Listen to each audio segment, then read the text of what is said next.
welcome to the I Can Speak To podcast, where everyone can speak. We just speak in different ways.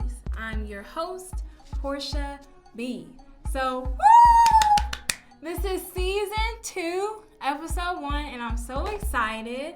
We've got some new content coming to you guys, and it's going to be so awesome. And this episode, obviously, as you can tell from my face, is our Spooktacular Premiere. So I hope you enjoy it. So if you're listening, thank you. And if you're watching, I think you'll enjoy it a little bit more. So watch it as well.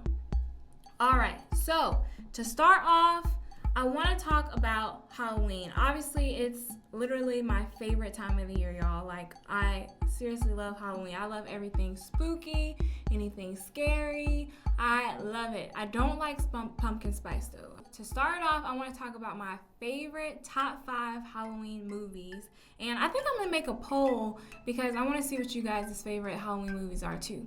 So, number 1, I love me some Michael Myers.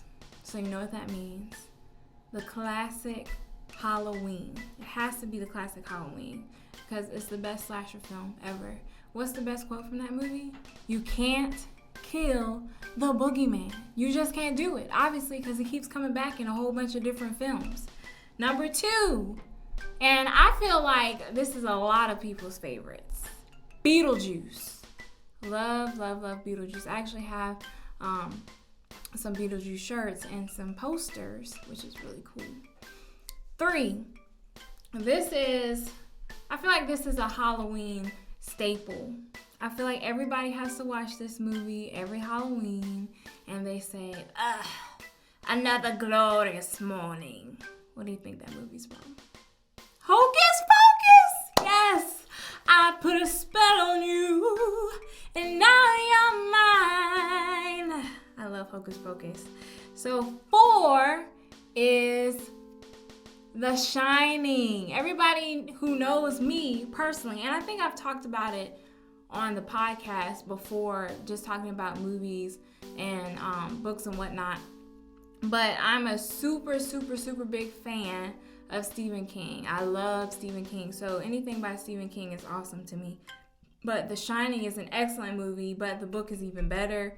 I want to add in the movie It, just because I really like that movie. Not necessarily all these movies are kids' movies, obviously, but I'm just talking about my favorite Halloween films. Number 5, this is kind of a kids' movie, I feel like. Well, it is. It's a cartoonish type feel. Hotel Transylvania. I love that movie. I think it's so fun and cute and quirky, and I think it's perfect for Halloween and spooky season. So when I think about Halloween, it just brings a lot of joy to my heart, and I think it's a wonderful time for children to learn. I feel like all holidays are. There's so much language that you can pull during the holidays, and there's so many different activities you can do, so many different crafts, sensory, all type of stuff, but we're going to get into that. So my favorite thing to do on Halloween is to decorate. I love buying movie posters. I love getting pumpkins. I actually have a skull pillow in my house right now in the living room. Love that. So I love decorating during Halloween, and drum roll, haunted houses. Who doesn't love a haunted house, y'all? Like, come on. I actually did not get to go to a haunted house this year. You guys know why. So I hope that next year I can. The year before, I always try to go to a haunted house at least once in October because I love being scared. I really don't get that scared as much because it takes a lot to scare me. And I'm always saying I'm going to go in one of those haunted houses where you have to sign the waiver so they can, touch you and shake you and stuff like that. But I'm scared I'm going to actually hurt somebody, so I probably shouldn't do that. So anyway, so we talked about some of the favorite Halloween movies, and we're talking about our favorite things to do during Halloween. So you guys have to let me know when I post on Instagram, what are your favorite things to do during Halloween and what are your favorite movies, because I'm going to ask you. So you may be asking what the Spooktacular Premiere is going to teach you, and I'm going to tell you why right now. So we're going to talk about how we can build language during Halloween. So the first example I want to give you is music and movement. I feel like everybody loves to dance during Halloween. We have dance parties, we do the Monster Mash. It was a Monster Mash. And, my favorite is Thriller. Dun, dun, dun. So when I think about music and movement, I think about different dances that you can do with your children at home. And you can talk about their different body movements and how it goes. And what is going on here? My chin, I just noticed that my chin is peeling, so I'm going to take this off. That's what happens when you're a zombie, so you just have to get used to it. Your skin peels. And this actually, I promise you I'm not trailing on. I'm going to get to the language. But when I was putting these on and it started peeling earlier, it made me think of the movie Death Becomes Her. If anybody's ever seen it, it's a classic with Meryl Streep and Goldie Hawn. It's really awesome, but I'm not going to go into a tangent about it, but just check it out and let me know what you think. Death Becomes Her. So anyway, like I was talking about building language during Halloween, music and movement. So I think of animal songs. Okay, we like to hop like frogs, but what about walking like a spider? Let's walk like a spider. Spider. So you can get your children and you can get on the ground and walk creepy crawly just like a spider. That's a great music and movement activity to do with your children. Also, I saw something called a monster shuffle. It is on YouTube, but it's got a couple of steps I think that are pretty easy for children to do, or you can do a hand over hand type thing, which is what we did in the classroom because the kids love it, but we actually were holding some of our children's hands who are non-ambulatory or have issues with walking so that they could participate too, or even clapping along. Whatever movement that we can get is awesome. So since we're talking about spiders, obviously this is the ASL sign for spider, so keep that in mind. Spider.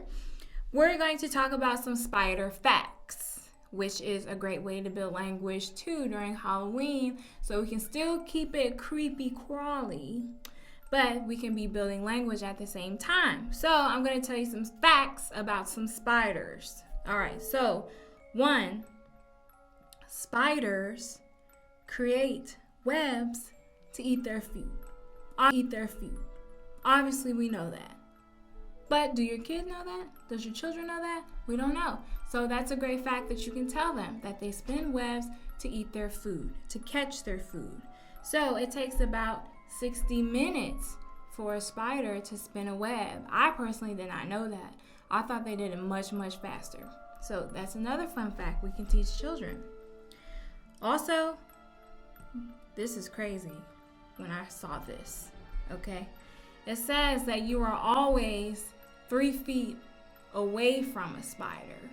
And I was thinking like, you know how you start looking around like, okay, where's the spider at then? Cause I don't see the spider. So it freaked me out a little bit when I looked at that fact. And this one really, really was making me trip out. Okay, it says the average house has 30 spiders. And I'm like, 30 spiders? Where? Because I don't see them like that. So they're like hiding or they're somewhere in your house. So you might have 30 spiders in your house. It's in the average house. So think about that, y'all. Like, come on. We can talk about these spider facts. Do the ASL sign. You can read books about spiders. So there's so many different things. If you go on a nature walk outside in your neighborhood and you happen to see a spider or you see a web, you can talk to the web about to your children about the web. You can talk about the spider and how long the spider took to make the web. All these things can build language and put information in your child's head that they may have not known before. So the second thing I wanted to say was about the life cycle of a pumpkin. Everybody loves going to get pumpkins in the fall. Besides Halloween, I feel like it kind of lasts all the way until November. So this is something that you can continuously do. So the sign for pumpkin,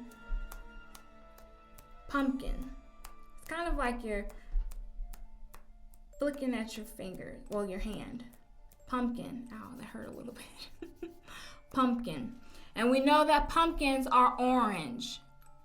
Orange. This is a sign for orange. And that's why I say, because I do the ASL signs stuff, guys. That's why I really appreciate people listening, but I think you get more of the content when you actually watch the videos on YouTube, so you can learn more ASL signs and show your children as well. So with the life cycle of a pumpkin, since we love pumpkins during the fall and Halloween, we like to carve pumpkins. That's a craft. So with the life cycle, we know that pumpkins start off as seeds. Seeds. Then after they are a seed, they become a sprout. And it's just like a sprout popping up out of your hand. Sprout. So we're talking about all this with children. First it's a seed, then it's a sprout, and now the pumpkin becomes a vine. Vine. Wonderful language building, and you're teaching those ASL signs. Now after the vine, guess what? Sniff, sniff. It becomes a pretty flower. Oh, can you smell the flowers? I bet they smell so good before they turn to that pumpkin. Wonderful. And then we can talk about how the flower then becomes a green pumpkin. Wonderful. So we're learning the color green, and we're learning the ASL sign for pumpkin. And after it's a green pumpkin, guess what? It's finally a big, gorgeous orange pumpkin. So all these things can help build language. That's a science lesson as well. You know, you can do so many things with that pumpkin activity. We can talk about the life cycle of the pumpkin. We can do a carving of a pumpkin, or we can take the guts and the pumpkin seeds out of the pumpkin and do a sensory activity and talk to the children about how the pumpkin feels inside. Is it squishy? Is it gooey? Or we can do a baking activity and we can bake the pumpkin seeds. I hope you get to see where I'm going here. There's so many different things that you can do with talking about pumpkins during Halloween that can help your child get the language that they need and what they deserve. So, moving on, I have decided that I want to do another icebreaker. So, we're going to do a word scramble. And I'm going to try to unscramble some words. So, if you're not watching, I'm going to read the letters out and try to guess. And I guess you guys can do it with me since you'll be listening. And I'll repeat it twice. I'm only going to do 5 because I'm not going to try to bombard you with a whole bunch of letters. But number 1, IETNSRIS. IETNSRIS.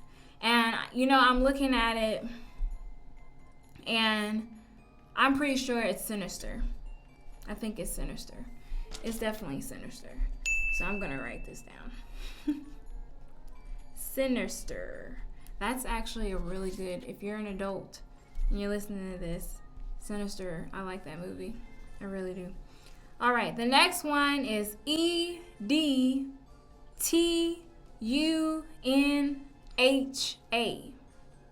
EDTUNHA. Okay. That's haunted. I think we got a word scramble that's too easy, y'all. That's definitely haunted.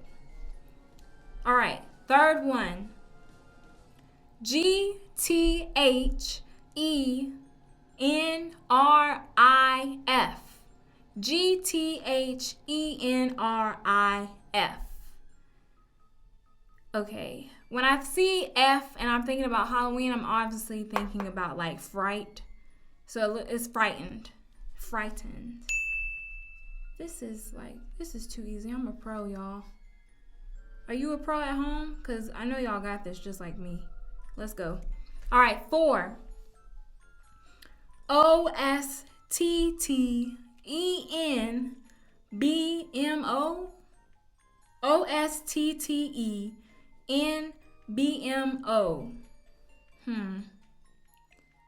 I'm gonna be honest, I don't know what that is from first glance. You know, you look at some of them and you're like, oh yeah, I got this. This is in the bag. I don't know what this one is, so we're gonna skip that one. If you have it and you know it later, message me and tell me. The next one, which is the last one, is IVEPARM. IVEPARM. And I know it looks, you know, this is vampire for sure. Vampire. I was gonna be a vampire for Halloween, but I want to suck your blood. I didn't do it. Maybe I'll do it next year. And what are you guys doing for Halloween anyway? Like, I need to do a poll for that too. Sorry, I just slammed down. I need to figure out what you guys are gonna be for Halloween. All right, so I don't know what number 4 was. We'll come back to it if I can look at it again and think about it, but right now I don't know what it is. So we're gonna move on. So I have a part 2 for fun language, Halloween style. This is Halloween. Okay, so I want to start with alphabet crafts. This is a really easy, fun way to talk about the alphabet, and you can talk about other words that start with these, you know, different letters. But B is for bat. G is for ghost. C is for candy corn. There's so many different crafts you can do, and I'm gonna post some pictures up on the I Can Speak To Instagram page, and if you check it out now, there's some candy corn crafts on there that I did. That's a really great fine motor activity. It has children tearing up paper and they glue it and paste it on the candy corn printout sheet. That's a great fine motor craft, as I said, for Halloween. We also did a craft in school where we were counting candy corn, which is a math activity, and it can also turn into a food activity with tasting the candy corn. You can talk about the different colors of the candy corn. We've got the orange, we've got the yellow and the white. So there's so many different colors that you can talk about with the candy corn craft and counting as well. So I also have one for M is for monsters. So when you talk about monsters, we did a project on talking about emotions. So when we did the monsters and they decorated them, they also colored them according to their emotions. So when I think of angry, an angry monster. Is my face falling apart, y'all? Oh, gosh. It's okay. Y'all know what I was trying to go for here, right? Dang it! It's okay. I'm good, y'all. All right, so we're talking about angry monsters. So they painted the monster's face red. Red. This is the sign for red. Then we talked about a happy monster. Happy! And you have to make the facial expressions as well. I'm so happy. Oh my goodness, it's been such a wonderful day. This monster is so happy to be here. And we talked about the happy. We colored it and painted it the color yellow. Yellow. And then we talked about sad. Sad monster, and he was painted blue. That monster had to be blue because he was so sad. So all those things are awesome ways for you to do Halloween and build some language and teach some ASL. You can talk about emotions. You can count. I mean, come on, y'all. There's so many different things, and I haven't even taking the time out to list the thousands and thousands of things you can do at home. And if I want you to check out on my Instagram page, I made something called a Boo Budget, which is basically like, I think I made 15 activities that you can do at home that are budget friendly So please check that out, because there's so many things that you can do at home for Halloween that can help build language, and you can have some fun doing it. It doesn't have to be boring because we're stuck at home. It does not have to be this way. So please look at that on the I Can Speak To page on Instagram and check that out, and take these crafts into consideration and these activities as well. So next, y'all, I've got something really spooky for you. I'm going to be doing what I call a zombie soup. As you can see, I'm a zombie even though my face was peeling. But that's what zombies' faces do. So I'm doing a zombie soup sensory activity bin. A few moments later. I've got my setup here, and I'm going to start to show you how to make the zombie soup. Ooh. Or maybe I should say sensory bin. So I've got my setup here, and I'm going to show you guys. It's so spooky. So obviously I've got a clear bin, and I have some water in here and some dish soap.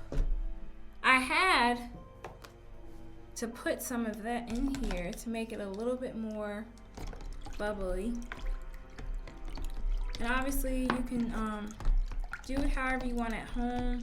And you can add different color food dye if you'd like to change the colors. It can be green, it can be blue, it can be red.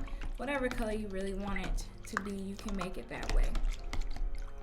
So then I've got some eyeballs, spooky eyeballs. And I'm just gonna drop these in. Just a couple eyeballs, no big deal. Then I've got some fingers. Oh, this is a thumb. Somebody missing a thumb? Because I got it. So drop these in. And it doesn't have to be, you know, so grotesque. You don't have to use these bloody fingers like me, but I really like the eyeballs, and I think it makes for a fun spooky activity. So I'm only gonna put a couple of those in there. I didn't know I had thumbs. I thought I just had index fingers. Oh, somebody's married and their ring is missing. So if your finger is missing and your ring, I got it. Give me a call. So something really cool about this activity is that you can use scoopers. I like to use measuring cups just for kids because they can scoop and they can play, kind of mess around in it, and it's very fun and spooky. Something else that I would like to add is that you can add spiders. Look, I've actually got a couple spiders right here for you. I can get off the webs, these scary, creepy spiders. I can put some spiders in here, make it really fun and spooky. We can scoop the water. We can talk about the sign for water. Water. That's the sign for water. We can count the eyeballs. We can count the fingers. It's just really fun to get the kids to do this activity, and it's very entertaining for a while. I think so. And also, they don't have to use scoopers. If they want to actually touch and feel the water, they can do that too. There are no rules to the sensory boxes or bins to me. I just think that it's fun, and like I said, we do sensory bins in the class in different holidays all throughout the year. Anything. You can do a sensory bin with pumpkin seeds, rice, beans, all type of things, hard noodles, all types of things. This is just a really fun, spooky sensory bin to do with your children. And guess what? It's cheap. Literally, I got these eyeballs from the dollar store for $1. Literally $1 for these eyeballs. And I got these were $1 too. I didn't get them from the dollar store, but I got them from Goodwill.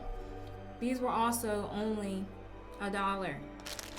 So keep that in mind. Whenever I try to do a sensory bin or an activity, I always keep price in mind, because I think that it's important to know that you don't have to spend a ton of money to have fun with your children or to give them a different activity as well. So just keep that in mind. We've got these spooky fingers. and these spooky eyeballs. And also, the bin was $1 at the dollar store, and so were the measuring cups. So, again, keep this in mind. Fun activity. And how much does this cost me? $1, $2, $3, $4? Come on, y'all. And it's fun. It's kid friendly. It's fun. It's spooky. And they'll love it. So just keep that in mind. And we're going to get on to the next thing we're going to talk about in the episode, which is, guess what? We've got a book. And I'm not doing a book just for the kids. I'm doing a spooky book for the adults too, because I know y'all like to read. It doesn't have to just be the kids. So the first book I'm going to talk about is Pick a Pumpkin by Patricia Todd. And this book is really cool. Pick a Pumpkin is really cool because it has great illustrations. There's some rhyming, there's alliteration, and there's new words that you can tell and teach your children. And we could talk about the signs for the pumpkin, the different colors, different fall activities you can do. There's people in different costumes. They talk about carving pumpkins and jack-o'-lanterns. So it's a great story, and your kids will really love it. So if you have a chance, check out Pick a Pumpkin by Patricia Todd. Now, to the adults, I've got a great spooky story for you. Spooky.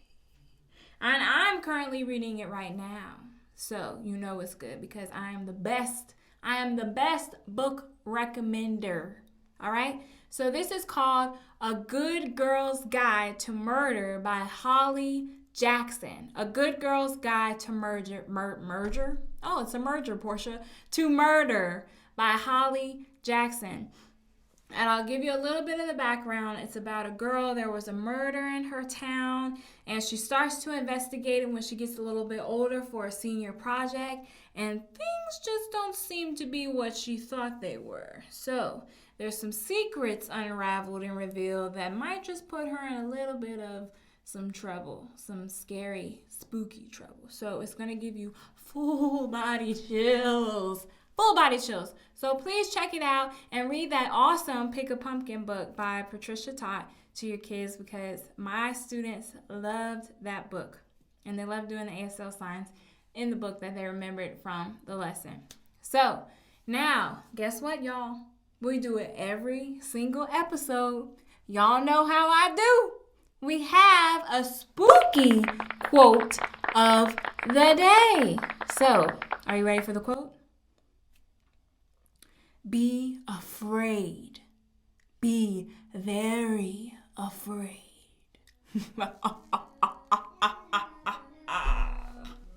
All right. Anyway, this is by The Fly. It's a movie, The Fly. But be afraid. Be very afraid. Have fun. Be spooky. And have a happy Halloween. And I'll see you guys, and you'll hear me on the next episode. Bye, guys.